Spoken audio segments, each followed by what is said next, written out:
बांसवाड़ा शहर के मंदारेश्वर मार्ग स्थित गौशाला में गौ सेवा के साथ साथ अन्य साहित्यिक सांस्कृतिक गतिविधियां भी आयोजित की जा रही हैं। गौशाला भी देखते ही बनती है। इसे एक आदर्श गौशाला कहा जाए तो यह कम नहीं होगा। आइए आपको दिखाते हैं बांसवाड़ा की आदर्श गौशाला।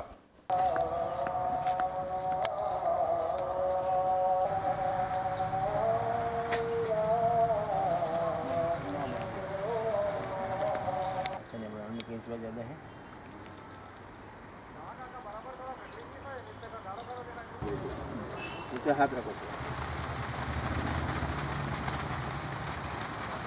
मास्क लगाना जरूरी है।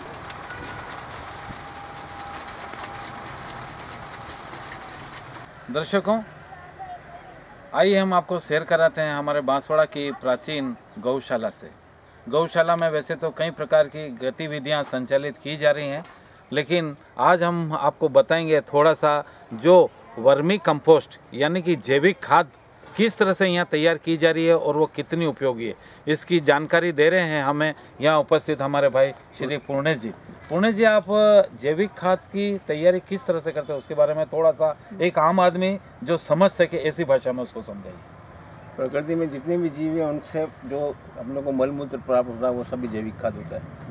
उसी क्रम के अंदर अगर गोबर के खाद को और ज़्यादा उन्नत तरीके से या और ज़्यादा पोषक तत्वों से भरपूर बनाना हो तो कुदरत के दिए हुए केंचुए हैं, वो केंचुए इसी गोबर को खा करके और 60 दिन में बाई कास्ट करके कंपोस्ट देते हैं और उसके अंदर सूक्ष्म पोषक तत्व और मुख्य पोषक तत्व गोबर खाद से कम 5 से 6 गुना ज़्यादा दे देते हैं। अच्छा अच्छा अच्छा, 5 से 6 गुना ज़्यादा। 6 गुना।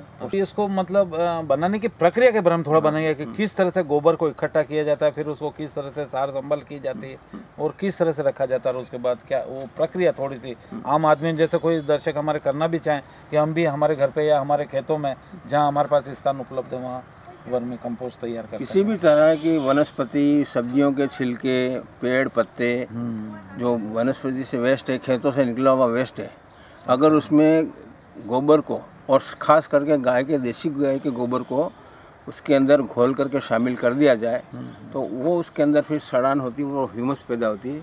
उसी ह्यूमस को ये केंचुए खाते हैं।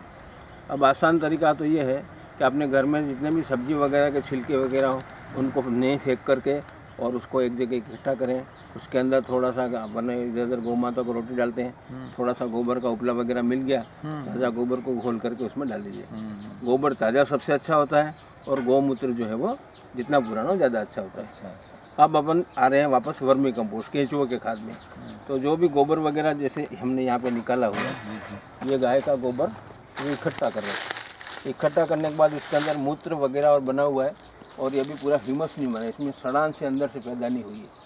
तो इसके लिए इसको पानी डाल के ठंडा किया जाएगा ताकि इसके अंदर मूत्र के साथ जो एसिड वगैरह है वो ठंडा हो जाए, क्योंकि अंदर रासायनिक क्रिया होती है और बहुत गर्म होता है, जिसको वो केंचुए बर्दाश्त नहीं करते हैं, वो मर जाते हैं, मर से जाते हैं। इसलिए तो फिर इनको ठंडा किया जाता है।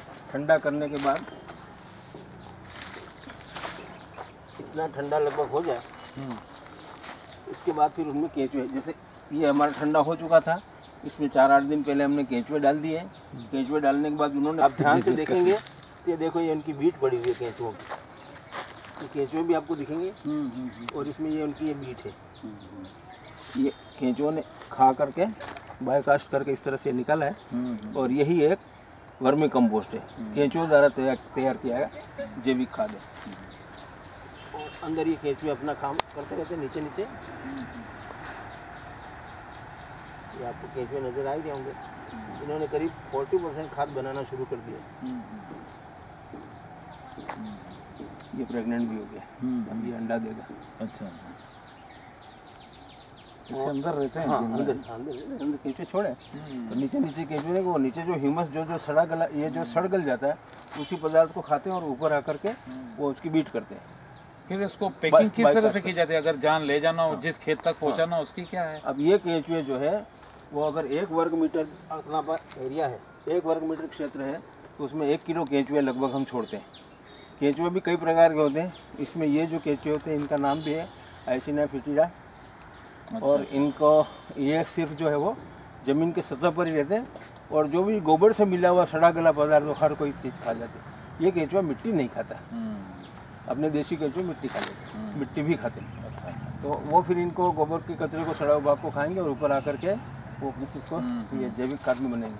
अब ये इतना लंबा चौड़ा है, तो जैसे 1 वर्ग मीटर के अंदर 1 किलो केंचुआ डालेंगे। ये लगभग अपना करीब 20 फीट है तो 6 मीटर होगा, जिसमें 6-7 किलो हमने केंचुए डाले। तो ये 40-60 दिन के अंदर, 45 से 60 दिन के अंदर ये सारा गोबर खा जाएंगे और खाने के बाद उसको जैविक खाद के रूप में परिवर्तित कर देंगे। उसके बाद हमें इसको पानी डालना बंद कर दें। अच्छा, रोज़ नमी बनाए रखने के लिए हल्का सा पानी का छिड़काव जरूर करना पड़ता है। इसमें 60% नमी होनी चाहिए।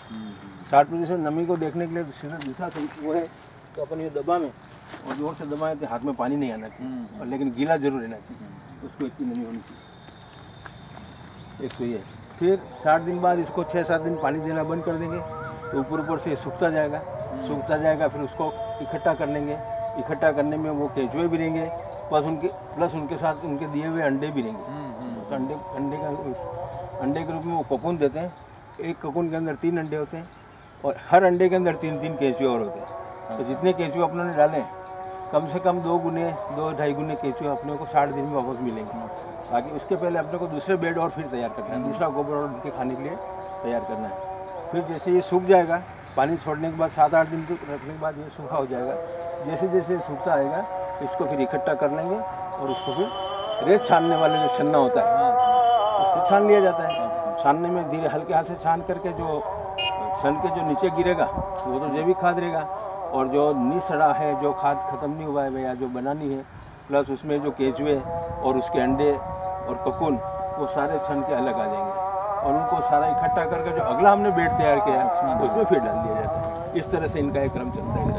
कुछ केंचुए जो मरते हैं वो अंदर ही मतलब जो है वो समाधिस्थ हो जाते हैं और वो भी खुद भी अपने आप में जैविक खाद बना लेते हैं। बहुत बढ़िया, बहुत बहुत धन्यवाद पूर्ण जी। आपने जैविक खाद के बारे में हमारे दर्शकों के लिए बहुत महत्वपूर्ण जानकारी साझा की। एक बार पुनः आपको धन्यवाद। महाशिवरात्रि पर्व बांसवाड़ा के लिए खास सौगात लेकर आया है। वैसे तो शिव और बांसवाड़ा का काफ़ी संबंध रहा है। 52 शक्तिपीठों में से एक शक्तिपीठ यह है, और स्वयंभू शिवलिंग अगर कहीं देखने हो तो वो बांसवाड़ा की धरती पर आना पड़ता है। लेकिन इस बार बांसवाड़ा स्थित गौशाला में अनूठे कार्य हुए हैं। गौ परिक्रमा मार्ग स्थापित किया गया है और अब जो भी श्रद्धालु दर्शनार्थी आएंगे वे गौ माताओं को विचरण करते हुए देख पाएंगे। एक तरह से उन्हें दिखेगा कि गौ माताएं जंगल में विचरण कर रही है। हाल ही में यहाँ पर स्थापित किया गया है गौ वटेश्वर महादेव मंदिर, और इस मंदिर के अंदर आकर आपको जो सुकून मिलेगा, इसके जस्ट पास में एक ध्यान कुटी स्थापित की गई है, जहाँ कुछ देर बैठ के आप चिंतन मनन कर सकते हैं। साथ में यहाँ आप देखेंगे कि जैविक खाद का उत्पादन भी शुरू हो चुका है। ये गौशाला आधुनिक रूप लेती जा रही है। सरकार का, प्रशासन का और स्थानीय निकाय का लगातार सहयोग यहाँ पर मिल रहा है। तो इस शिवरात्रि पर दोस्तों, जो बांसवाड़ा की ये गौशाला आपके लिए अनूठी सौगात लेके आई है। आप जब यहाँ पर आएंगे तो आपको अद्भुत नज़ारे दिखेंगे। यहाँ गो काष्ठ भी तैयार होने लगा है। ये गो काष्ठ लकड़ी को बचाएगा, पर्यावरण की रक्षा करेगा, और साथ ही में व्यक्ति अगर चाहे तो अपनी भावनाओं को और जो उसकी प्रवृत्ति होती कि मैं कुछ करूं गौ माताओं के लिए, तो वो गौ माताओं के लिए बहुत कुछ कर सकता है।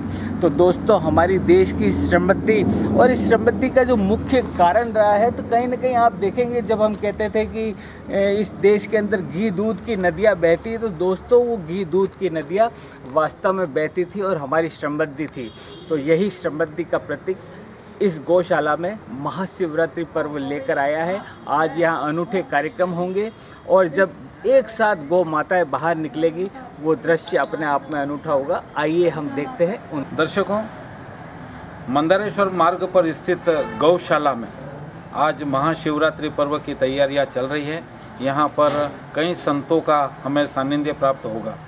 थोड़ा सा आज इस अवसर पर मुझे ये कहने की भी इच्छा हो रही है कि वर्ष 1926 में इस गौशाला की स्थापना की गई थी और यह गौशाला, यह स्थान गौशाला के नाम से ही प्रसिद्ध था। पहले अगर हम बांसवाड़े में किसी को भी पूछते कि आप कहाँ जा रहे हो, तो वो कहते थे मैं गौशाला जा रहा हूँ। इस तरह का ये स्थानक के रूप में एक गौशाला का परिचय बन गया था और गौशाला के नाम से ही इस स्थान को जाना जाता था। बहुत वर्षों तक नियमित रूप से कोई देख रेख नहीं होने से यह गौशाला हमारी उपेक्षित रही, लेकिन विगत कुछ वर्षों से हमारे बांसवाड़ा के कुछ उत्साही गोभक्त इस ओर जागृत हुए और उन्होंने इस गौशाला को एक नया रूप देने का ठान लिया। और उस श्रृंखला में आज यहाँ हम देख रहे हैं कि कई लोग कई तरह की गतिविधियों का संचालन करने जा रहे हैं। हमारी इस गौशाला में यहाँ पर एक बढ़िया पौधशाला का निर्माण किया गया है। गौशालाएँ तो है ही, गौ माताओं को रखने के लिए अलग अलग कक्षों का निर्माण किया गया है। गौ चिकित्सा केंद्र की स्थापना की गई है। साथ ही साथ यहाँ गौ काष्ठ का भी निर्माण किया जा रहा है, कंडों से का भी निर्माण किया जा रहा है। कंडे बनाए जा रहे हैं जिनका उपयोग हम यूँ कह सकते हैं कि होली जैसे पर्वों में भी उपयोग किया जाता है। और गौ काष्ठ का उपयोग है वह शव दहन के रूप में भी काम में लिया जा रहा है। और इस ओर हमारी बांसवाड़ा की जनता लगातार सक्रिय होती जा रही है और गौशाला के कार्यकर्ताओं को नियमित रूप से प्रोत्साहन देने जा रही है।